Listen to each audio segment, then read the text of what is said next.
Welcome to Dissertainment, the channel with the most deceptive name in all of YouTube. Today is all about watching the laws of time disappear as we see fighters that get frozen in time after taking a wicked punch. I'm sure there's another name for this type of knockout, but I like to call these frozen fighters who then just fall down like a tree, which means they are really rigid. Usually you see knockouts where fighters get hit and they just collapse onto the ground, but these knockouts are like the movie death scenes where the victims just take forever to go down. If you happen to enjoy this video, please give it a like and subscribe down below, and make sure to turn on those bell notifications. And check out my merch. Oh shit, was that a ghost? Anyways, let's get started.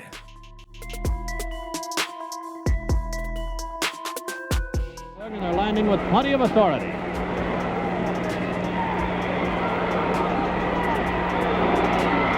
And that's Reynolds down. Ezer Charles had been champion for 2 years prior to this fight and was still very much in his prime when he fought and completely demolished Bernie Reynolds in the second round of their 1952 fight. He had landed this combination a couple times this round, but this last one was just too perfect. He stunned Reynolds with his left hook, and as he stood there trying to recuperate, he landed the overhand right that put him into another dimension. Reynolds kind of got frozen by both punches right here, then he just went down like a robot whose battery fell out.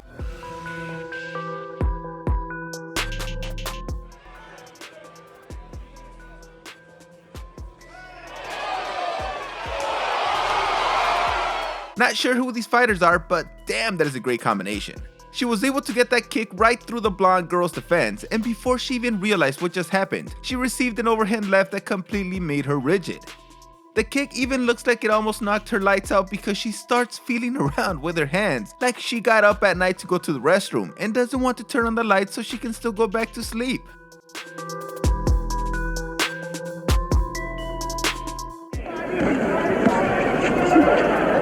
Again, the incredible knockout ratio of Jackson. Whoa! And then right to that. Julian Jackson was one of the heaviest hitters in boxing history, with a record of 49 wins by knockout out of his 55 victories. That is just an amazing knockout to win ratio of 89%. Here he was facing off against Terry Norris, who was no slouch, and they were fighting for Jackson's middleweight belt. Jackson actually seemed kind of surprised that he was able to solidify Norris in this fashion, because after the punch he just looked at him for a little bit before unleashing 2 more vicious shots. Like thinking, okay, I guess if you're just gonna stand there, scared solid, taste more of my power then.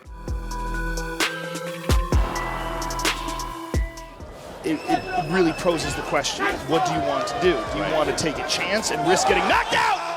At UFC 142 back in 2012, Edson Barbosa delivered this devastating knockout to Terry Etim with a spinning back kick. Etim didn't even look like he knew what was coming. After taking that hard shot to his leg, he started moving forward. Of course, he wanted retribution, but never thought that Barbosa would pull this kick out of nowhere. Etim wasn't even able to get his hands up before he was bonered up, just falling right onto the belly-like canvas.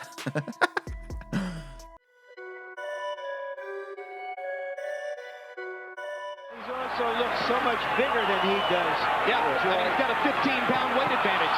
Every time he lands a shot, it's abundantly clear. Arturo Gatti is one of the toughest sons of bitches to ever lace up the boxing gloves. In this fight, his opponent was Joey Gamach, and Gatti was able to dispose of him in a freezer bag in the second round.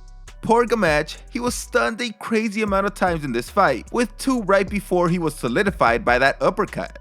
They had to yell timber for so long that Gatti was able to get a couple more shots before he finally touched the canvas and stayed down for quite a while too.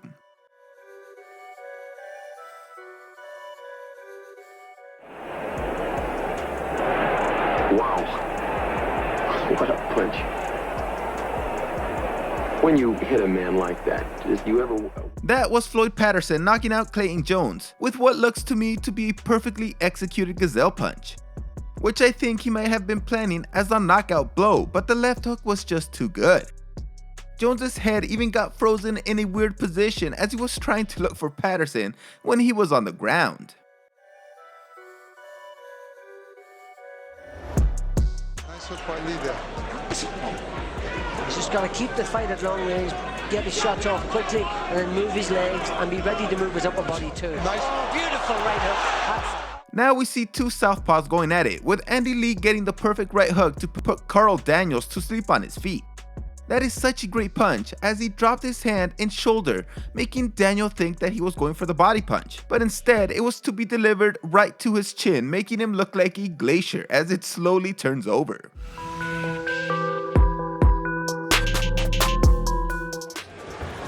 Ready for, I'm sure, going to be bigger tests to come this year. Yeah, I like the idea of that Walsh-Smith fight. That would be very nice, wouldn't it? This is close to being the most perfect example of somebody using his time stop abilities.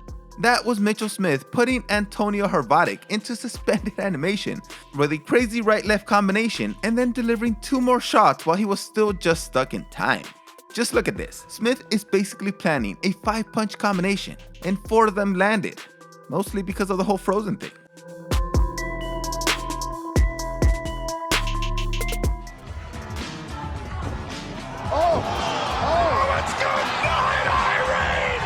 I don't know who these fighters are, but again, that guy getting permafrosted in this fight was put in that position because of a brilliant combination.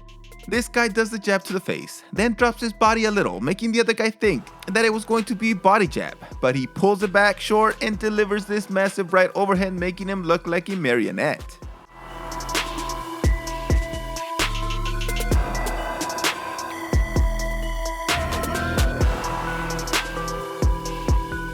This fight between Rich Franklin and Nate Quarry was over in the first round back in 2005 at UFC 56.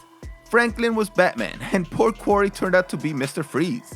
Damn, again, an amazing combination. You see that short jab making Quarry completely drop his hand from the spot where that left overhand landed perfectly. And then he fell and pretended to be playing light as a feather, stiff as a board.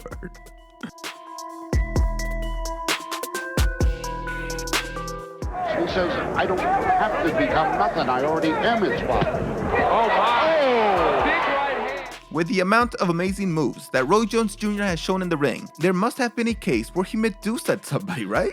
Well, that happened in 1992 when he was facing Art Serrano and he put him away in the first round. This was a bit of a delayed freezing, almost like it took a while for his superpower to work.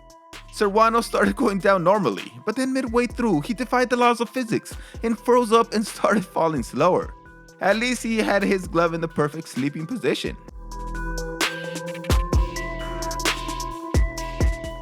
With his fiercest right-handed cross, sending the challenger nearly into a knockout.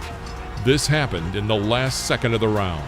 With great difficulty, Barrios... So that wasn't the end of the fight, and you might be wondering, how is that even possible? For God's sake, Anselino Freitas just put Jorge Rodrigo Barrios into cryostasis.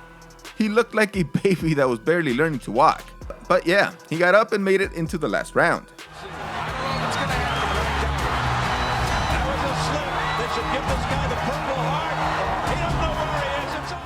You knew that was coming. There was no way that he would take a punch like that and win the fight, right?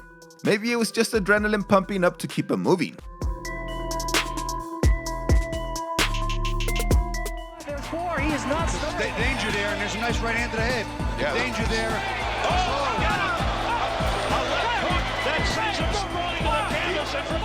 Poor guy in red was playing dodgeball and managed to dodge the ball, but he was too close to the edge and tried to fight it to stay inbound with no hope. Perfect left hook right behind the other guy's reaching right hand.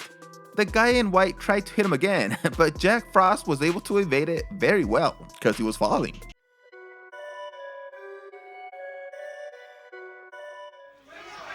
Jackson, to his credit, sticking to his task as desperate as it is. But falling ever further behind him. Oh no! Once again, Julian Jackson is on the list, delivering another knockout, this time on Harold Graham, in the 4th round. Jackson delivered the shot and Graham just started going into his coffin like Dracula. Graham looked so confident seconds before the shot as he was landing some pretty good punches.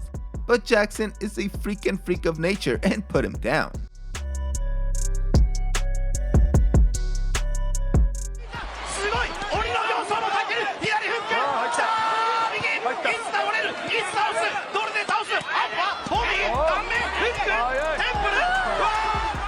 The champ retained his belt in this fight, and his name is Takedo Suzuki from Japan. He was able to chill Pech to the bone in this K1 fight. He stunned him a few times, and then the final shot just made Pechtam freeze up and just started slowly falling to the side. Takedo is just like, hey, where are you going, man? I'm not done with you yet. but luckily the ref got in the way and avoided any more punches. The hardest part of this video, guys, was thinking of all the different ways that I could say that the guys froze up. Hope you guys enjoyed this video. See you next time.